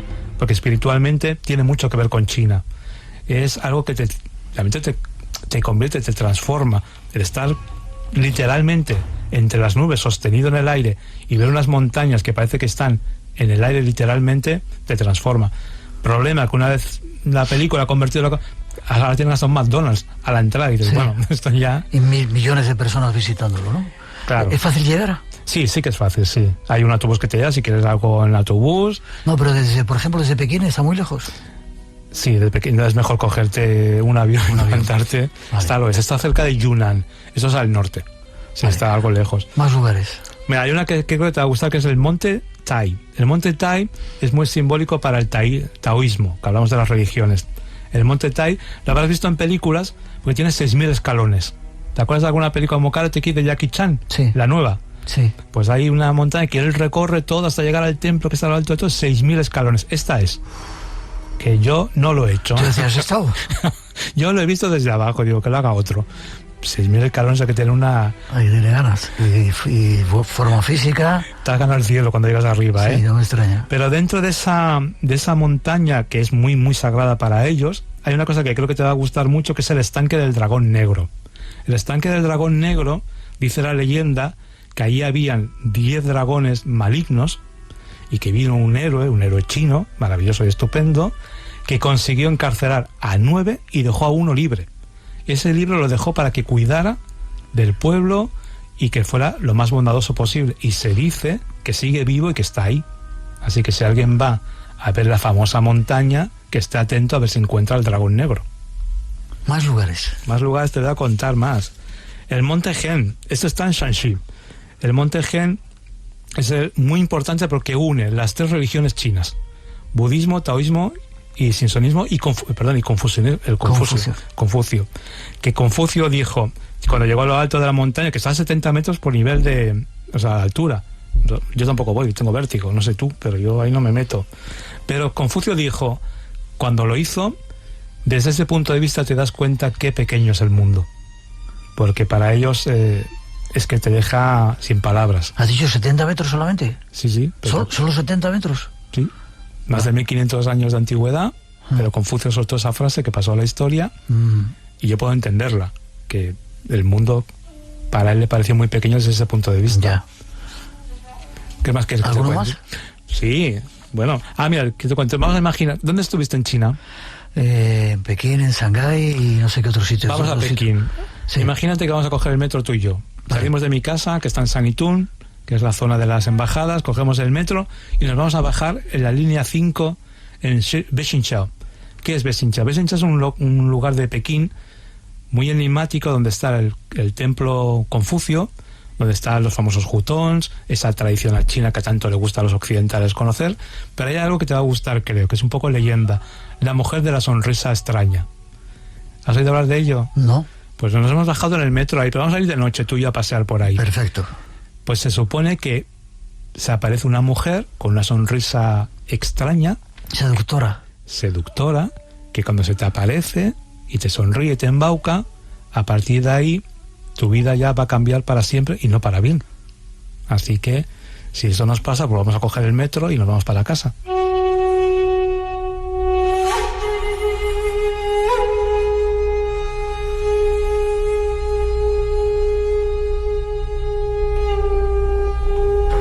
Volvemos del metro. ¿Te gusta lo del metro? Sí, me ha encantado.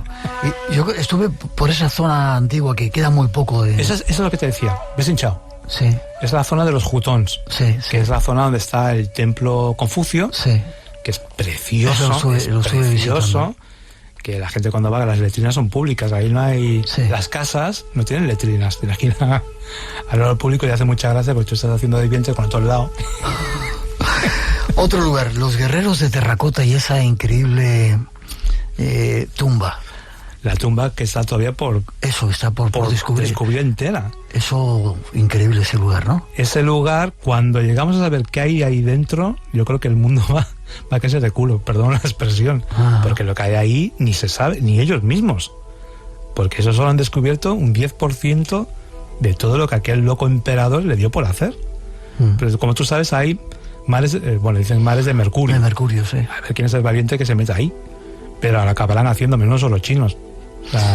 Y otro lugar, la muralla china, que es la gran muralla. Increíble ese lugar.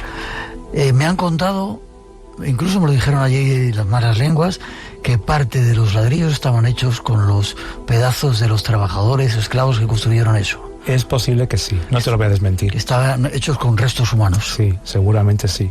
Sí. No, yo no te lo puedo afirmar, pero tampoco me extrañaría. Claro, estamos hablando de siglos y siglos y siglos, y ahí hubo una construcción de millones de chinos que morían y bueno, no servían para lo que servían también, claro.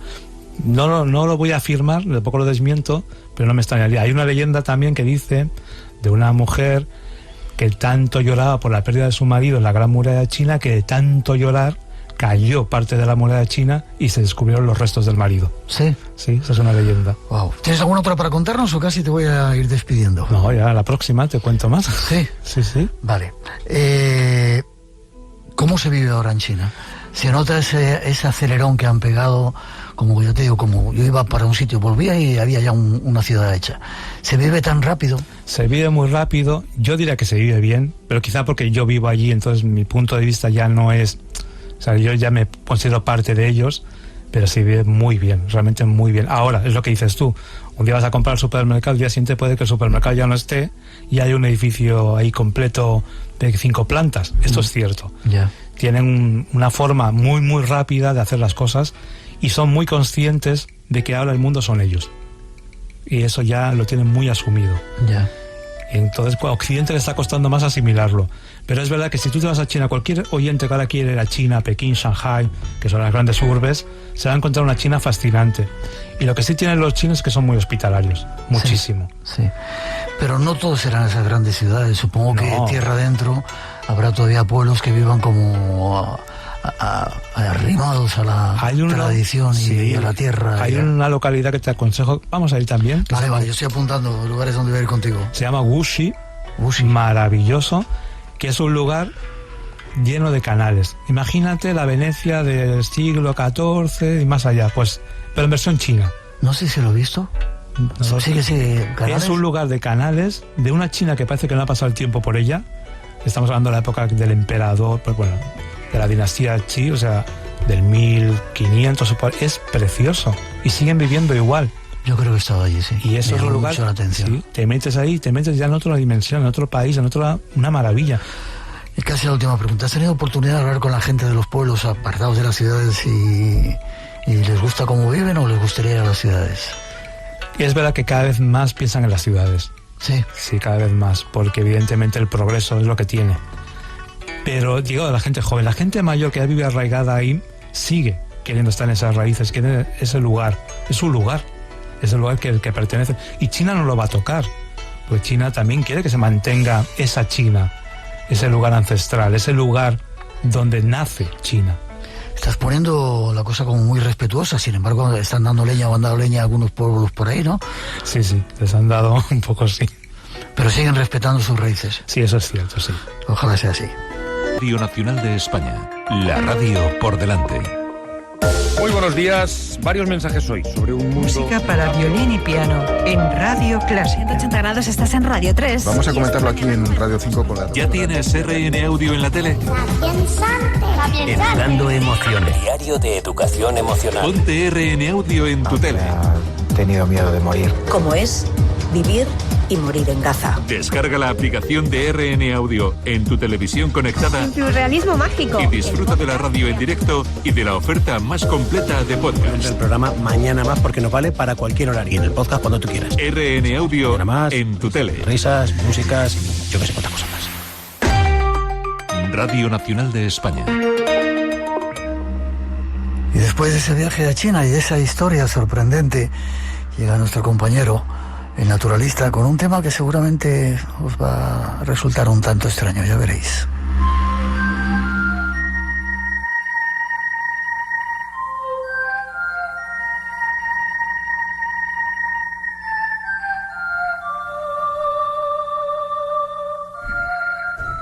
Nos vamos a la naturaleza. Es el tiempo de conectar con nuestro naturalista favorito, Luis Miguel Domínguez, al que ya saludamos. Buenas noches, Luismi. Hola, buenas noches, Miguel. ¿Cómo estás? Pues mira, muy bien, muy bien. Me gusta escuchar lo de naturalista favorito. Claro. Porque está muy bien, muy bien. Claro, eres nuestro naturalista favorito y uno de los más importantes que ha tenido y tiene este país. Y tú dices que siempre hablamos de cosas preciosas.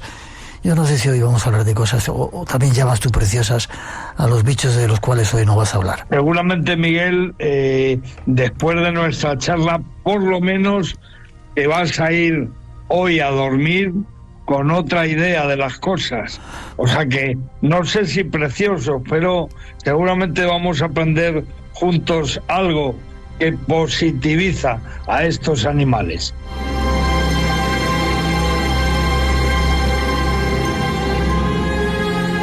Hay personas que con solamente nombrar el bicho del cual vamos a hablar, perdón, el animal, ya se ponen nerviosos. Las ratas.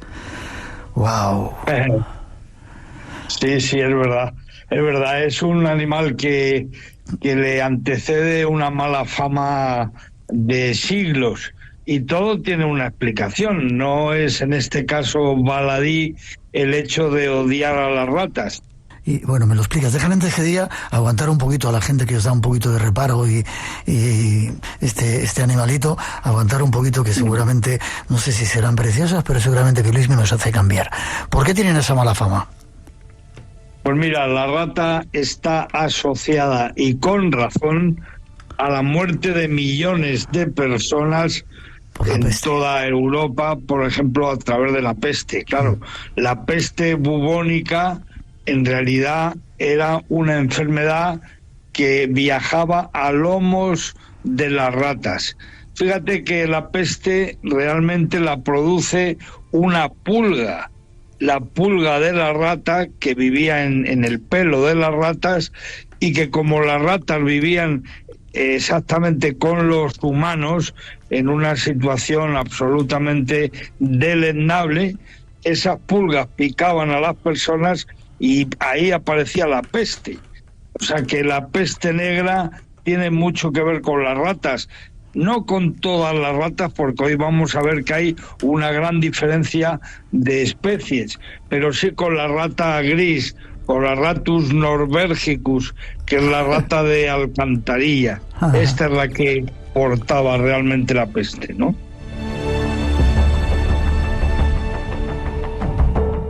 ¿Cuántos tipos de ratas hay, Luismi? Pues mira, hay muchas, y no todas son iguales, ni se comportan de igual manera, ni sobre todo intervienen en los ecosistemas de la misma forma.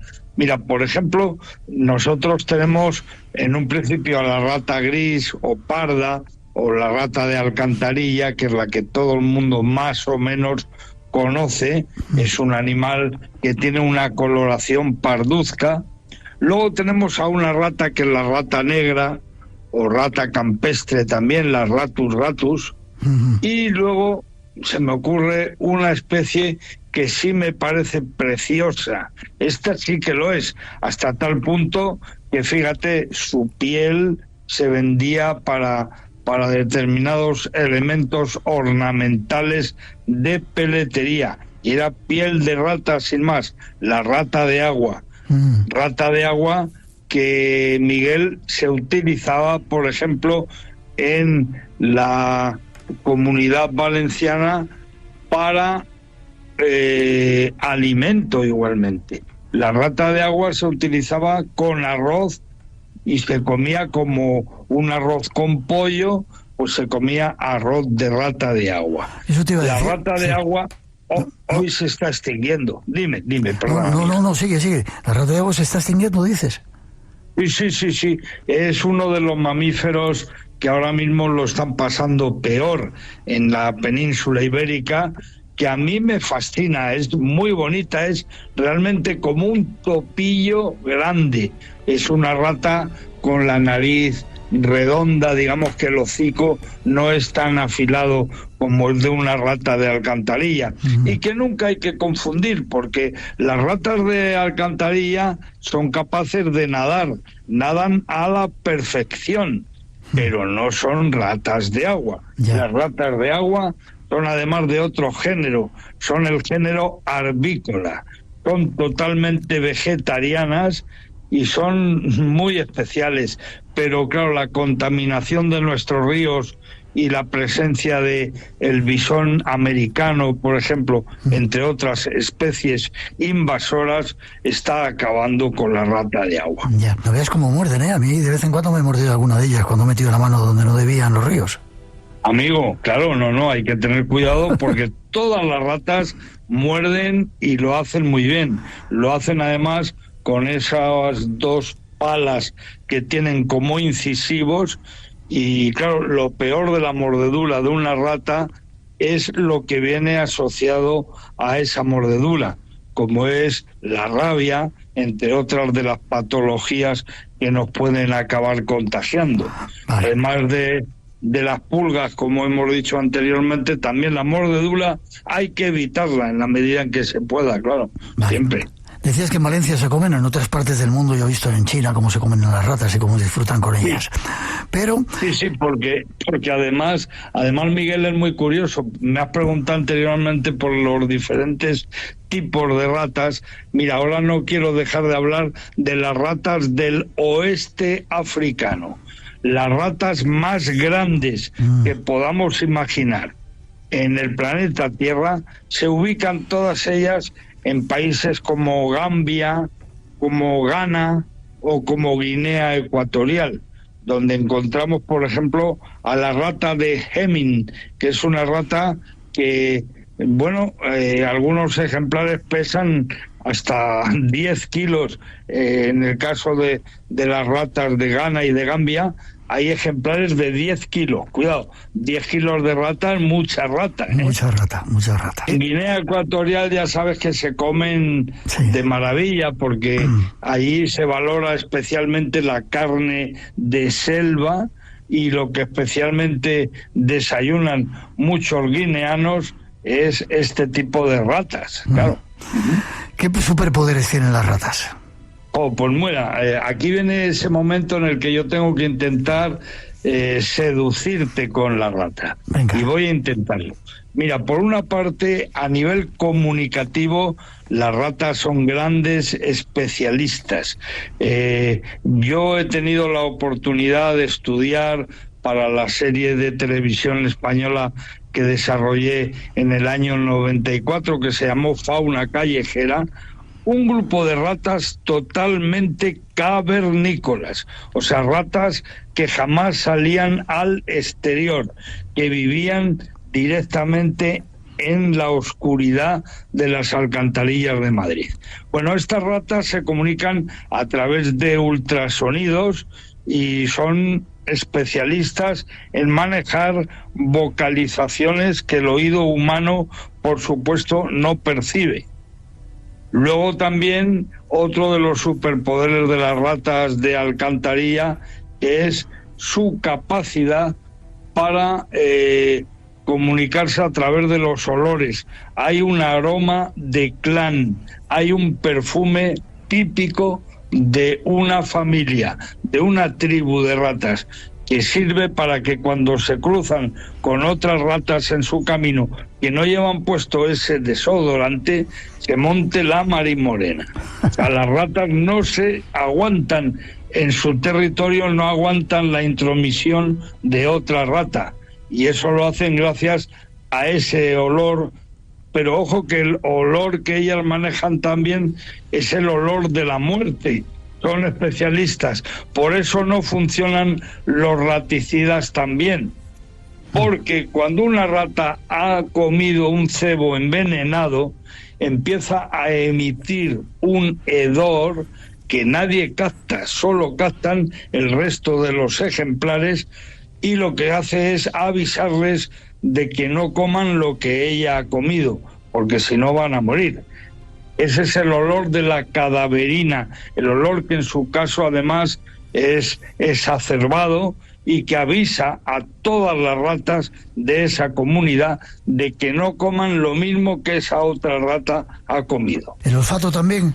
Sí, hasta tal punto es importante para ellas que, imagínate, en África son las grandes especialistas en desactivar minas antipersona. ¿Qué me dices? Estas ratas gigantes que te he comentado, que viven en esos países maravillosos como es Ghana, como es Gambia o como es Guinea Ecuatorial, son ratas que utilizan hasta la ONU para desactivar, primero localizar y luego desactivar minas antipersonas. Y eso lo hacen gracias a un olfato prodigioso. Vale. Son animales que trabajan de manera muy, muy eficaz en esa materia. Y también se utilizan en farmacia, ¿verdad?, para probar con ellas medicamentos y otro tipo de cosas, ¿no?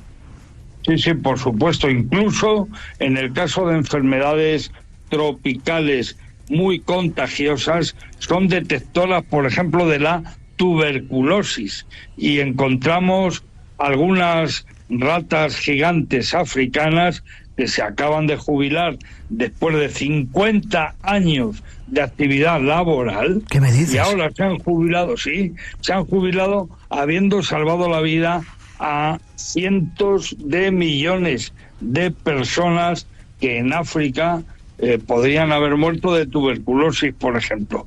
Y ellas lo detectan con el olfato. Wow. Para terminar, la leyenda del rey de las ratas, si puedes contarnos. Y bueno, eso es algo realmente impresionante. Mira, durante toda la Edad Media se había comprobado que aparecían de vez en cuando, y esto era un símbolo negativo, aparecían grupos de ratas que habían entrelazado sus colas, habían hecho una especie de nudo, cada una tiraba para un lado queriendo escapar y al contrario el nudo cada vez se hacía más potente y acaban muriendo. Bueno, esto aparentemente fue una leyenda durante toda la Edad Media, porque lo que se planteaba es que ese grupo de ratas formaba un trono. Era el trono en el que se iba a sentar el rey de las ratas. El rey de las ratas era una rata grande, enorme, que de alguna manera tenía esclavizadas al resto de las ratas para que la alimentaran, etcétera, etcétera. La verdad es que con el paso del tiempo hemos descubierto que esto, más allá de leyenda, era verdad. Y han aparecido hace muy pocos años, por ejemplo, en Estonia, también un grupo de ratas, ya te digo, atadas por sus colas. En Estonia han aparecido en el año 2005. En Alemania han aparecido muchísimas. De hecho, si alguno de nuestros oyentes de hoy quisiera ir a ver estos grupos tan extraños de ratas que están momificadas ya porque han acabado muriendo atadas por la cola. Lo que tiene que hacer es ir al Museo de Ciencias Naturales de Altenburg, que está en Alemania, por ejemplo. Ahí se ha encontrado el mayor grupo de la historia, con 32 ejemplares de rata que están atados por las colas. También a partir del siglo XVI encontramos en Holanda, encontramos en Noruega un montón de reyes de las ratas, de estos tronos, algo que todavía la ciencia no ha acabado de conseguir explicar, es cómo atan las colas estos animales, qué es lo que pasa ahí, ¿no? Qué curioso. Todavía no lo sabemos.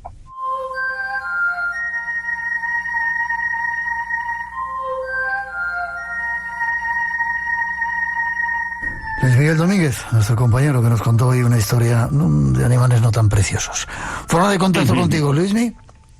Pues mira, a través de mi correo electrónico, te digo, mira, lmdomínguez@gmail.com.